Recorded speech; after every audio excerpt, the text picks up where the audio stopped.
রবুল রবুল আমার করা বুড়াটা এক ভিডিও হয়েছে একটা নিয়ে গিয়েছে ওই যে ওয়ও কিন্তু চোর হয় একটা নিয়ে গিয়েছে এই বুড়াটা নিয়ে গেল রিক্সা করে ওই ইয়ার শ্বশুর হ্যাঁ এই খাতরা বাড়ি ওই একজনকে নিয়ে গেল ওই দাঁড়িয়াগুলা হয় কুমলা আমরা সয়া দিল আর কি ইস্কালে সয়া দিলে কিন্তু হ্যাঁ যাত্রী বলে হ্যাঁ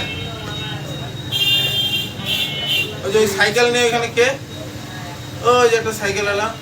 কমলেশ্বর হোটেলে কে খুলতেছে সাইকেল ওটা এই কমলেশ্বর হোটেল নাকি হ্যাঁ ওইখানে যে সাইকেল দিয়ে খুলতেছে আর তার জন্য আগাই গেল ছাতাওয়ালা কটা বাজে তখন এখানে এখানে বাজে 6টা আর দোকানটা কোন পাশে আমাদের দোকান এই পাশে এই যে মামা এই যে এই যে লুঙ্গিগুলো ইয়া এই যে এখন ঢুকবে লুঙ্গি পরে এরা তালা কাটার জন্য এরা নিচে বসবে ওকে যেন দেখা না যায় এই জন্য লুঙ্গিটা আর আমি পকেট ঘুরে আছে ওর সামনে মানে ওইটাও কিন্তু একটা ওদেরই লোক এই যে সব মাল নিয়ে চলে গেল সবগুলোর মুখ গুলা নেই মামা সবগুলোর সব একসাথে চলে গেল